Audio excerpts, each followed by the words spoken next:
Good morning, everyone. Hi. For those of you who don't know me, I'm Mike. I'm the PI on the pro² network and also head of school for computer science at the University of Bristol. Joined by my pro² colleagues today. Maura, do you want to introduce yourself, Maura? Yeah, thank you. So my name is Mara Leiden, and I'm the project coordinator for the pro² network, also based at the University of Bristol. And Jason. Hi everyone, so I'm Jason Alexander. I'm a professor of human-computer interaction at the University of Bath, and I lead the theme on emerging materials.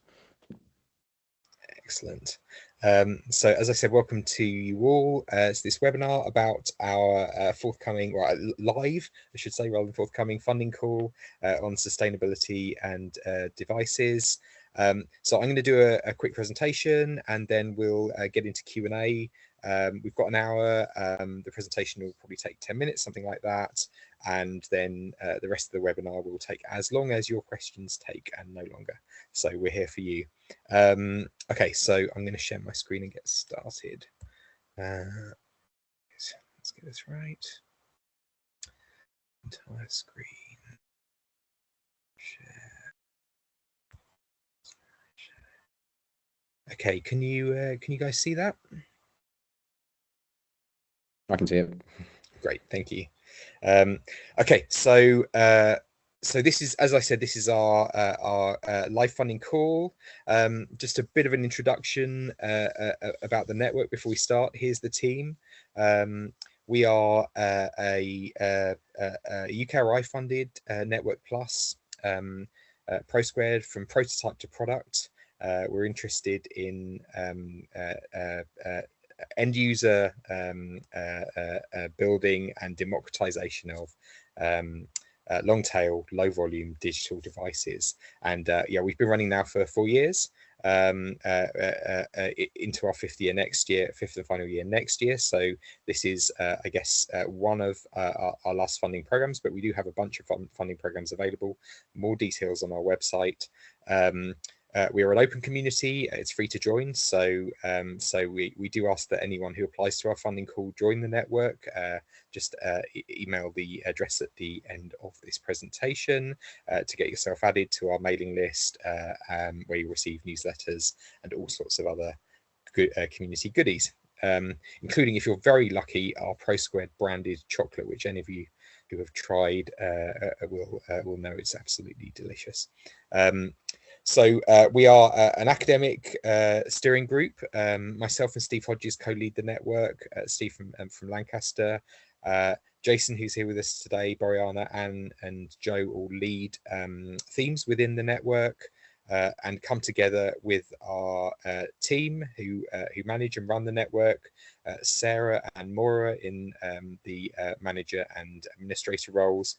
Matt Sutton, who's our network designer. Designs a lot of the slides and content and outputs of projects on the network, and works with our funded projects to bring visualizations and illustrations of research that we're funding to wider audiences.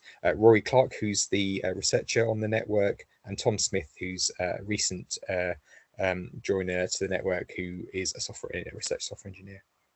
So a big team. We're working on a whole bunch of different themes, right from materials through to infrastructure, but always focused on digital devices. And this call is specifically focused on an area which we think is increasingly important for digital device production, which is sustainability.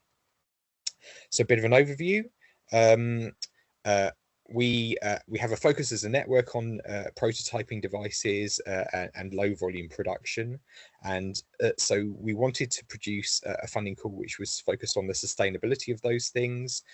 In particular, a lot of our partners, a lot of the people we're talking to in both government and industry, are starting to understand and explore the necessity of reducing environmental impact across the life cycle of digital devices, and that impact could be around modularity of those devices, the repairability of those devices. It could be in the supply chain around ethical sourcing of components or materials, and it could be in the circular economy approaches to the ways that low volume device prototyping and production are actually managed. So we're interested in projects that focus on the relationship between sustainability and digital devices. I want to be super clear that, and this is described in the call text in more detail, that we're not simply interested in devices for sustainability. So I'm absolutely certain there will be lots of interesting digital devices that could enhance the sustainability of some sectors. But for us and for our focus, the particular thing we're interested in is the sustainability of the devices and their production, themselves and their production. Okay, funding timeline. So we have £150,000 available from the network. So that's 80% of the full economic costs that will be funded by pro². When you're costing your projects, you'll obviously cost them at 100% FEC, and then some of that money will be made up by your institutions.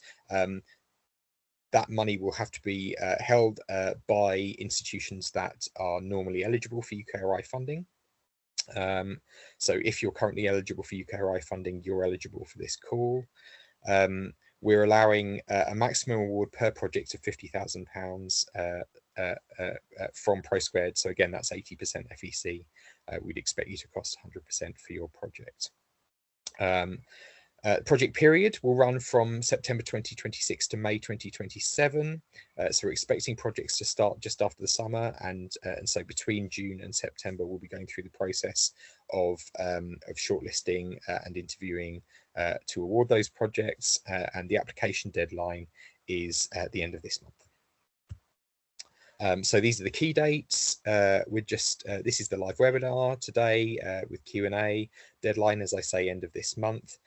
We're expecting to do interviews on the 22nd and 23rd of July for shortlisted projects, and then to confirm awards, that will be the following week commencing 27th of July. We're aiming for project starts in September 2026. Our experience as a Network Plus has been that there is some work to do to get projects set up. So we intend to do that between the end of July and September. Here's the eligibility. So as I said, to hold the funding, you'd have to be eligible to hold UKRI funding as an institution. Every project is going to require a principal investigator, at least one principal investigator, and a project partner. And project partner again follows the UKRI rules about who can be a project partner. So in general, that could be third sector, it could be industry, and so on. You can cost project staff like you would on any UKRI proposal, and that would include directly allocated co-investigators, for example, and postdoctoral researchers. Industry partners aren't eligible to directly receive funding from pro², but you can contribute resources, of course, to in kind or in cash to the projects. And we're going to ask for letters of support from any project partners that you engage with on your work. Here are the criteria we'll use to score, assess, and interview against for awarding the funding. So key assessment criterion is alignment with the sustainability theme, and we describe that in more detail in the call text. We're looking for you to describe to us realistic objectives and a work plan. We want you to co-create your challenge, your research with your partners that are joining you on the project, and we'd like to see evidence of that co-creation in the proposal. We'll look at the EDI considerations that you've explored in putting together a proposal in many different ways, and there'll be a specific section for you to fill out on that. And then finally, and importantly, we'll be looking at the novelty, the impact, and the wider engagement potential of the work that you're proposing. So the PI will be responsible for the delivery of the project, for managing the budget, and for keeping to the timelines. We will expect all the running projects to collaborate with our research designer. I mentioned Matt Sutton works for us as a research designer, and all the projects we fund have Matt available to them to work on outputs, both academic and wider public engagement type outputs. We will do site visits to projects that we fund, both halfway through and at the end, to check progress and then to review the outcomes of the project. Intellectual property, you might want to ask questions about this. The IP remains with you as the creators, but it should benefit society. We've made available on our website, and there's a link to it from the call text, the sub-award agreement that we'd ask you to sign, your institution to sign in receiving the funding. So take a look at it and make sure you're comfortable. In particular, there is a clause in there that I'd like you to draw your attention to, and maybe you should draw your partner's attention to, that talks about open source licenses of the work that you do. So please do take a look at that, and you're very welcome to come back to us with any questions you have about it. Okay, I mentioned contacts for the network. So Maura's on the call here. You can reach Maura or Sarah at admin@pro².org. And yeah, the call text is described in more detail on our website. Okay, I think that's the end of my slides. Yeah. So I'm going to come back to here and stop sharing my screen. Okay. So there is, as Maura said at the start, there's a Q&A section on Teams, which you'd be welcome to post in, or if you're feeling confident and would love to unmute and put your camera on, then yeah, very happy to answer any questions that anyone might have. I'll go ahead now and allow the camera and microphone permission for everyone. Brilliant, thanks, Maura. Brilliant. Before we open to questions, Jason, Maura, did I miss anything? I hope that was everything. Not that I picked up. Okay, yeah, I think it was good. Thanks, Mike. Great. Okay, who would like to be brave and ask the first question?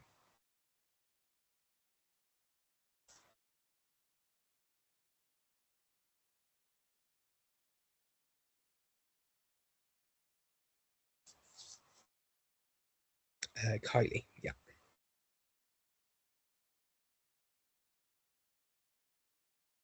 Hello, can you hear me? Yes, we can. Brilliant, yeah. Thank you. I was trying to think how I formulate it in my head, actually. But in terms of like partners that are eligible, so the kind of work that me and my collaborator are doing at the university currently is obviously research, but we're actually working very closely with the operational side of the university. So how would that sort of work in terms of, could they be a partner that's almost like we're co-creating with them anyway in the thing that we're doing, or would we all be represented as one organization? How would it work in practice, do you think? Okay, wow, that's a really good question. I suppose if you're part of the same organization, you wouldn't normally have project partner status under a UKRI banner. So I'd be imagining that would be a situation where you might want to bring someone in as a co-investigator on the work from that other part of the university, perhaps. Now, I get the co-investigator has a particular meaning quite often, which is on the academic side. If you're working with professional parts of your institution, I think there would still be ways of directly allocating funding to those people, but that wouldn't necessarily comply with our requirement to have an additional project partner. So I'm not sure if you're talking about both another part of your institution and another institution at the same time. If so, that would work fine. Okay, thank you. Brilliant. Okay, no problem. We have a question in the chat now as well. I'll just go ahead and read it out. It says, thanks. What are you looking for in terms of a project partner? Should they also be from the perspective of supply chain, device development, and manufacturing? Or would it be okay if the partner were more application or impact related? Yeah, it's a really good question, and I think the answers are very clear. Either of those is fine, and I can imagine other types of project partner at all as well. So absolutely, we're not being prescriptive about the type of partner we want you to bring on board. I think our reason for being prescriptive about wanting a partner is to demonstrate some kind of engagement with real world device production, but absolutely that would include many different sorts of partner, from anything from a charity with goals that align with the kind of research that you're doing, through to a supply chain partner who's having challenges with the way that they work, that you're helping solve in your research, absolutely through to a partner in a sector who might be a downstream end user of the devices that you're hoping to facilitate the sustainability of. And I can imagine lots of other categories of partner too. So I think we don't want to be prescriptive. We hope that you're going to write in your proposal the reason that you want to partner with that person. So when we talk about evidence of co-creation, why have you come together? What is it that what's the problem you're trying to solve together that you think mandates, demonstrates the need for that partnership? But the style of partnership and the style of organization you're partnering with, I think is deliberately unspecified. And I can imagine lots of different types.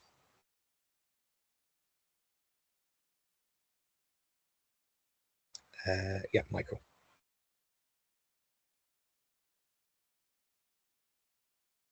Morning, everyone. Hey, Hi. how you doing? Hi, Jason. Long time no see.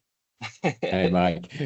Hope you're well. I've just got a couple of questions actually.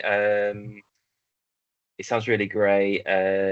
So there's 150 grand pot you've got, and then they're up to 50k. Does that mean you're expecting to fund like 3 projects basically? That would be the expectation, although it wouldn't be the first time that we were wrong, right? So it's about dividing the amount of money by the number of applications, and we have had situations where people have come in for much smaller amounts than the maximum. So that's for sure our maximum.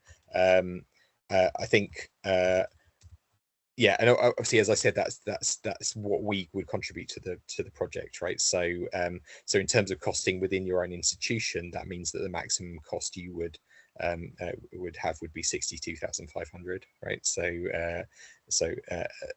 an extra bit on top of that, but we would provide 50k of that. And if it seems likely under these circumstances that we will fund 3, but as I say, that's a maximum. So it wouldn't be the first time where I was wrong about that, and we actually had more than that. Yeah. Cool.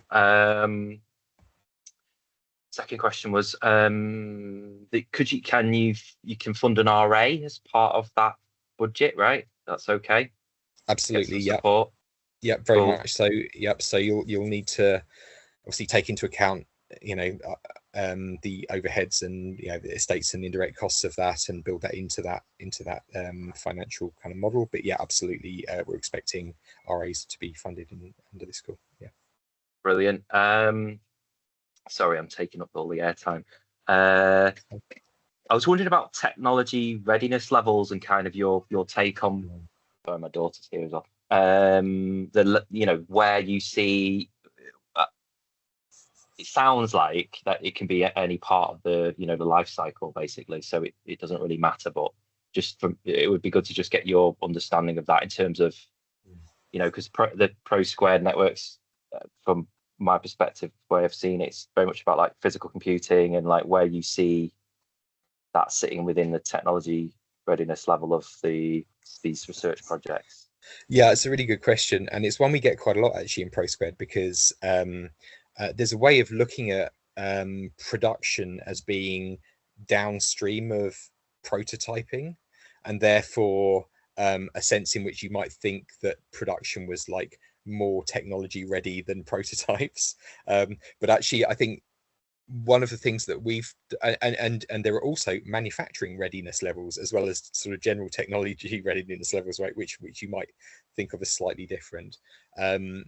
Yeah, so I'll give you the kind of the pro² pitch on this first, and then go into some details. So the pro² pitch is very much we don't think production is ready, a high technology readiness level, and in particular we think there's a lot of quite far from market work required in order to get low volume digital device production to a higher technology readiness level. In particular, a lot of the work going on in digital device production is reinvented from scratch rather than done through open platforms which lots of people can access, and there's a lot of reinventing the wheel as a result of that going on, I would say, inside device production. And so our view is actually production is a pretty low TRL activity, and manufacturing can be a very low TRL activity, even though the usual conception is that it's much closer to market than prototyping. So there you go. That's my pro² pitch about we care about production as well as prototyping. I think what that means for partnerships is as long as you can articulate the research challenge in what you're doing, then things which are pretty close to market are certainly eligible. But we are absolutely UKRI funded, and so the research challenge has to be clear, rather than it being a development kind of level, or very high TRL kind of project. So we have funded lots of things which are even aftermarket, right? So for example, one of our projects is about version control of documentation as different versions of products are being released into the market, but doing that in a really, really novel way. And so we have examples of pro² projects which are incredibly engaged with live real products, but are still trying to find challenging new research approaches to fixing and making more exciting, more interesting, more scalable the kind of processes that sit behind them. And that is absolutely true in this case. So I think there are sustainability challenges throughout the circular economy of devices, and that's right from ideation and materials, at very low levels, all the way through deployment, recycling, and end of life activity with devices. And so just because something exists for real doesn't mean there aren't fundamental research challenges with it, I suppose. Great, thank you. Thanks, Mike. Just on that, the last bit, sorry, I know other people have got questions, but so does that mean like more speculative, risky stuff is kind of welcomed, or because if it's low TRL, there's potential for things to kind of, be exploratory? Absolutely. So I'm going to give you the answer that I suppose any UKRI funder would give, right? Which is, because this is public money, we expect it to be spent on really ambitious work, for sure. That's a kind of the basis of any UKRI funding. But I think you can be ambitious in lots of different ways, and I think we'd ask people who are writing their proposals to really articulate. We've said in those assessment criteria we'd like it to be novel and impactful, and I think if you can articulate that to us in the proposal, then that would be great. Brilliant, thank you. Thanks. No worries. We have a couple more in the chat real quick. So there's one that's asking, is there a limit on applications, e.g. if two varying aspects? I assume they mean like the same person submitting two different applications. Right. So no is the answer to that. No limits on multiple applications coming from the same person or group or institution. So we're not imposing a limit like that. I read recently on LinkedIn that one of the IEEE wireless networking journals is limiting to 36 papers submitted per year. So so there you go. Maybe I don't know if anyone writes 36 papers a year. I have no idea. Never mind submits them to the same journal. But yeah, no, absolutely not. There's there is no limit to that. We will review every application on its merits. If I could just add to that, because it was my question, I hadn't realised I put it in the chat. Yeah, so I was just looking across encompassing concepts such as modular design, repairability, responsible material selection, energy efficient production process, and that's a big range. And so certainly at my institution, Loughborough University, that there are little niches in there. And yeah, it was, should an individual concentrate on one, or it sounds like what you're saying is from an institutional perspective, it doesn't matter how many come. But yeah, I was kind of wondering at an individual level, if for instance myself was covering two very different aspects of that. There's nothing to say that we can put together two. Yeah, so that's absolutely fine. Out, if you feel like your ideas naturally gravitate into two separate things, and the teams naturally gravitate and cluster in that way, then around those ideas, then very, very comfortable and happy with that. Absolutely. It's determined. I suppose I would say it's determined by the idea, not by. I know a lot of organisations these days are doing demand management, and institutions trying to compress things into smaller numbers of bids. We're absolutely not imagining that in this case. All right, one more in the chat then. It says, can the fund be used as a basis for a contract extension for an RF, or will this be based on the organization? Okay, I'm not sure I fully understand the question, but I mean, okay, let me try.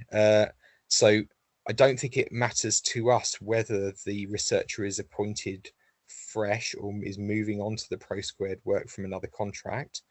I also don't think it matters to us if they are part-time on a pro² contract and part-time on another contract at the same time, notwithstanding any employment responsibilities that the institution might have outside of what we're doing. We have had pro² projects where people have been part-time on them, and other projects as well. And obviously, given the relatively small amount of money here relative to, say, a senior RA salary, it might be quite difficult to hire somebody new full-time for, say, 5 months or something like that. And you might want to think about who might be employed on this before you start. If somebody's ready, lined up, and it fits with a portfolio of funding elsewhere that you have, then that's absolutely fine. I'm not sure if that answers the question, but that's my best guess about what you mean.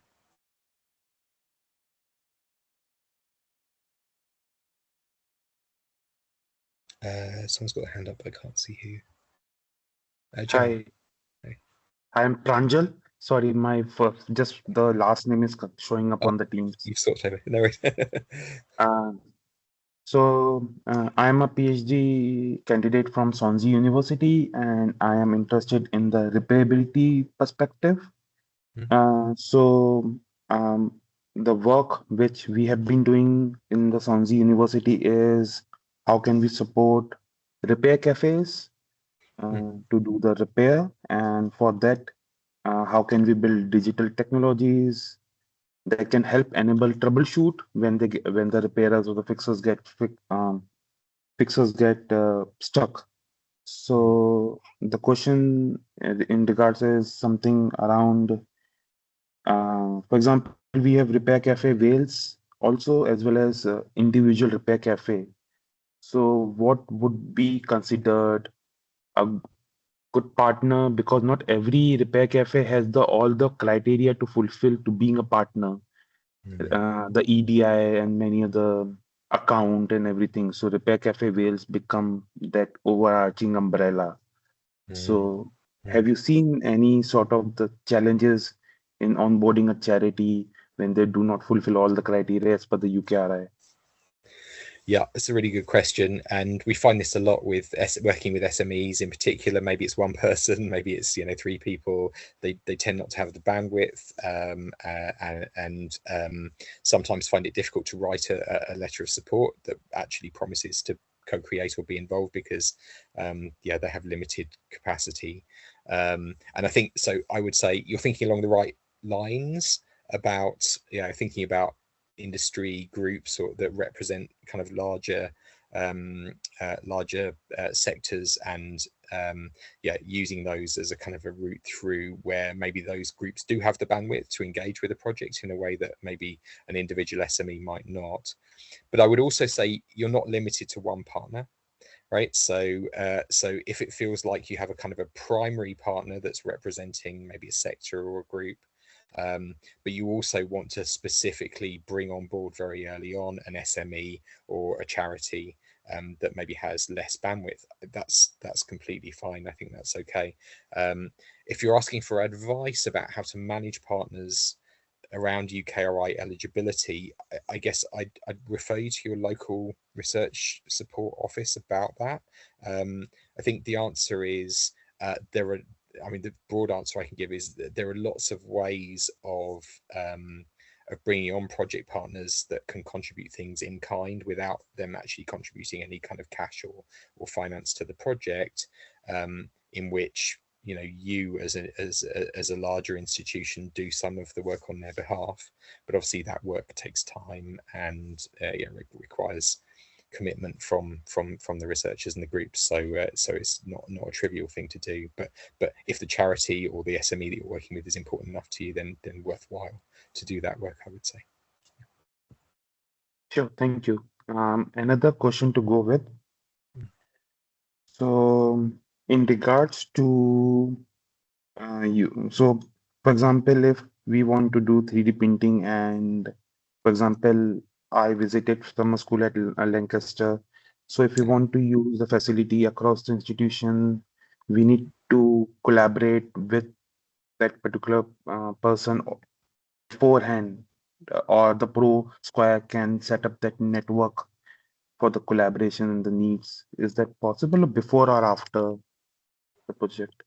So okay, that's a really good question. I would say if you have technical needs, essential technical needs, in say hack spaces or labs or prototyping facilities that you need access to for the project, then you should probably be costing them in if you don't have access to them already. If you don't know people that can provide those technical facilities, then yeah, we're very happy to have a conversation with you about whether we can find people within our pro² network before you put the bid in who would be able to provide those sorts of things for you. I think yeah, the summer school we're very proud of, and we bring a lot of our community to bear to provide resources for the participants in the summer school, but it's quite likely that there are technical facilities a bit closer to where you are that the network might know about. So yeah, if you have those sort of needs and you don't know where to find them for your project, then just get in touch with us before you submit the bid, and we will hopefully be able to facilitate introductions. Sure, thank you. And the PI needs to be a lecturer, or can the PI be a post or a postdoc person as well? So not the PI, right? Yeah, so standard UKRI regulations apply to being able to hold the funding, and the standard UKRI regulation is that your contract has to outlast the funded project, which doesn't mean you have to be a permanent member of staff. It means you have to be a member of staff for longer than the project you're bidding for. So in that sense, a PhD student wouldn't be able to hold the funding, but a postdoctoral researcher may be if they are employed by the institution for longer than the project will last, and their institution is willing to support them in putting the bid forward. Yeah. Thank you so much. Okay, no problem at all. There was just a comment in the chat for Pranjal. Rory has said there's a very well-equipped hack space in Park Street that he could point you towards. So yeah, we can definitely share some resources. Definitely, we're very fortunate that where we are, our postdoc on the project has an intimate knowledge of Swansea's hackspace communities. Excellent, very good.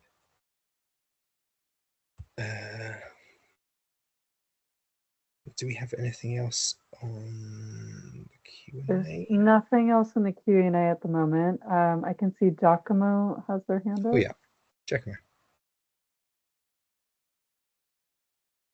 Hello. Hey. Hello. Hi. Thank you so much.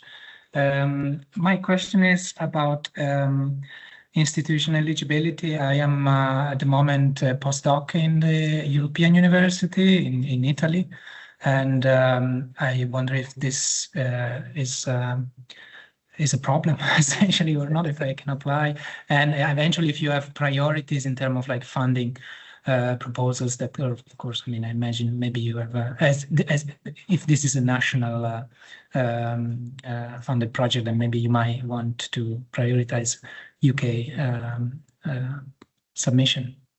So yeah, it's a really good question. So UKRI funding comes from UK government sources, and I mentioned that we copy over their eligibility criteria, and one of their eligibility criteria is that that host institutions are from the UK. So that will definitely restrict your ability to hold the funding within Italy.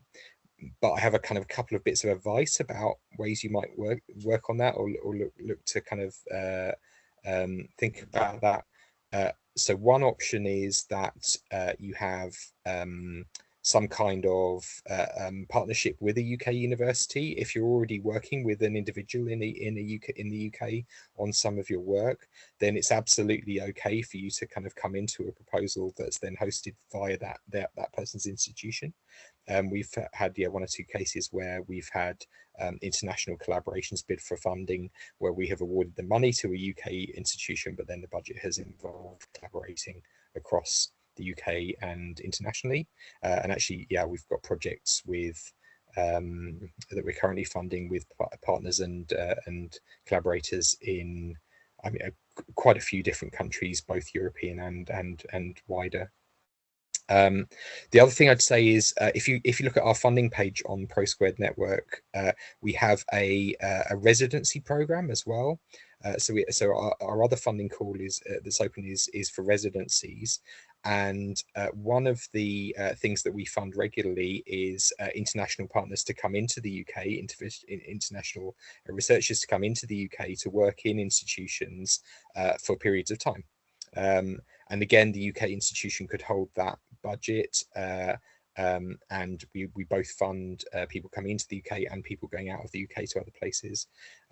So if it was something that you would be excited to do, then applying separately for a residency funding scheme to come into the UK might mean that you could work really closely on a project with a UK partner. Then that's also something we could do, and that would then pay for travel and accommodation and those kinds of things as well. Yeah. Super, thank you. No problem.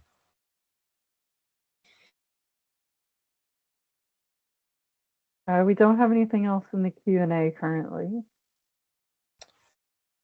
Okay, Mike.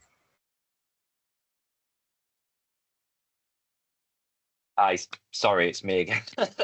I think you might have answered this, Mike, before with one of the other questions. It was just around, and in your slides, you said that industry partners can't be funded by the grant. And then there was a colleague who asked the question before about the repair thing, repair in Wales. If they're subcontract, can you subcontract the partner to do particular work if you're using them like machinery and stuff? Is that right? possible? So this is a really good question. So the UKRI definitions of project partner and subcontractor are different from each other in quite specific technical ways. So the fact that we mandate a project partner means that you have to have at least one partner on the project who isn't receiving funding. and therefore that partner can't also be a subcontractor. Right. But you can have a subcontractor on your project, right? Okay. It just can't be your project partner, right? So if you want to pay another institution or partner to do some work, some technical work or whatever, that, yeah, then that's absolutely fine. But that would preclude that organization from being your project partner. That's cool. That yeah, that's really clear. Thank you. Thanks. Okay, no worries.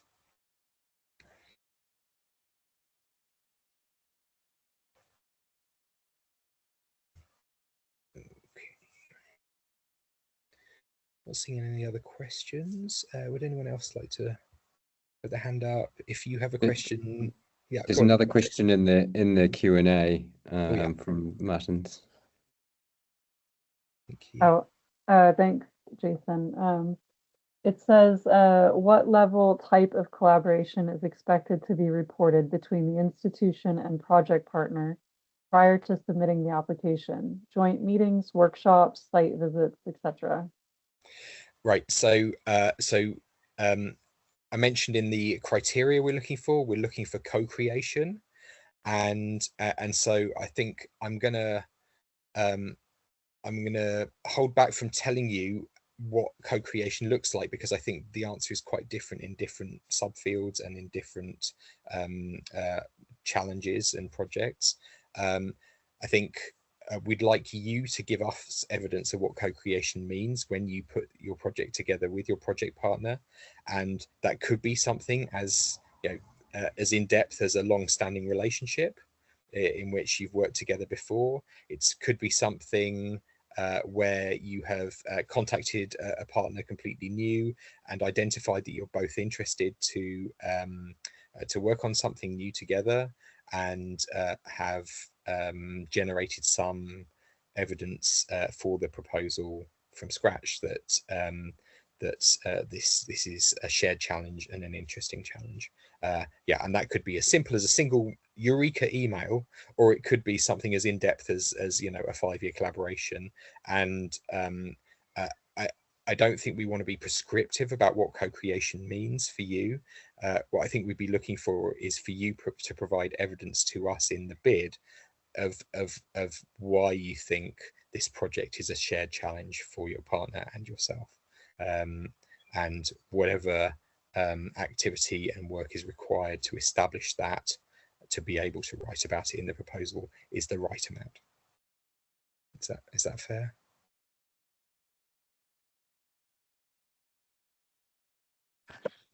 Yeah, thank you so much. Okay, brilliant.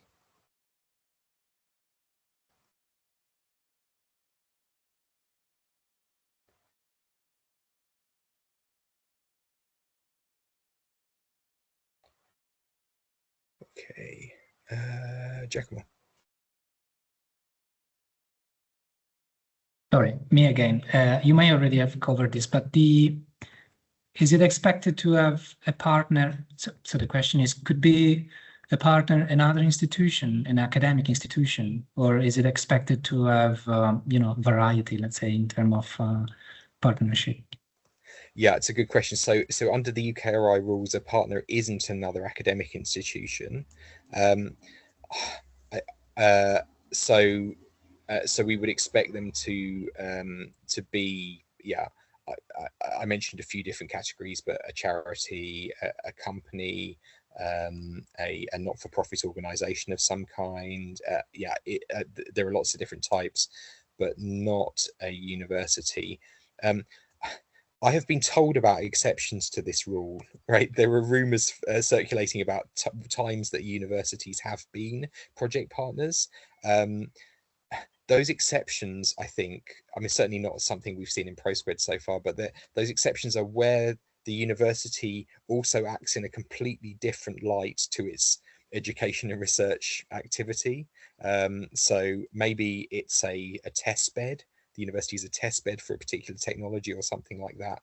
So I have heard about occasions where UKRI have accepted a university to be a project partner, but it absolutely wouldn't be a project partner by virtue of academic collaboration. I can definitely say that. Yeah. Thanks. Okay.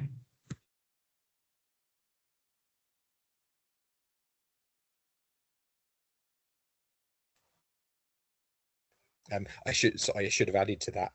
Of course, that doesn't prevent you from academically collaborating on these projects. It just means that you would not cost that person as a project partner. You would cost them on as a co-investigator. So there's no reason we wouldn't accept bids from multiple universities. It would just be that that person, the contribution would be costed on the academic side rather than as a project partner. Yeah, I should have been clear about that. Andrew, friend of the pod, Andrew, how are you doing? I'm glad to be here, and nice to be in touch with you all again. Brilliant. I just want to make a comment, really, which is that my work is with an alliance of organizations called the Internet of Production. And the Internet of Production itself is a charity. But we know quite a few people who are working in the repair movement and in electronics, recycling and things like that around the world. So if you are looking for partners, you know, for the kind of thing you're interested in, I'm happy to help connect you with people. And if I may, Mike, I put my email address in the chat. Our own work in the sort of the sustainability for device production is we've been trying to figure out standards around electronics for circularity, for recycling, and a lot of it is things like leave more space between components on the board, which ironically means using more materials, bigger materials, but it's easier to repair, sort of thing. But if I may, Mike, I'd like to put my email in the chat, and then I can make some connections, particularly in African context, but also NGOs and organisations in the UK, including the Restart Project and the repair movement in the UK. Yeah, so absolutely, we'd really love that, Andrew. And for those of you on the call, even if you're not interested in partnering with the organisations that Andrew represents or Internet of Production, I would absolutely encourage you to go and check out what the Internet of Production do. Have a look at their website; they do some amazing work. So yeah, really encourage you to go and have a look. Excellent. Thank you. Thanks for that. Okay.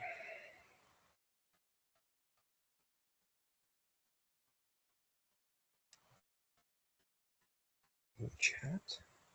Yeah. Great. Okay, so I'm seeing the time ticking by. I feel like we're coming towards the end of our hour.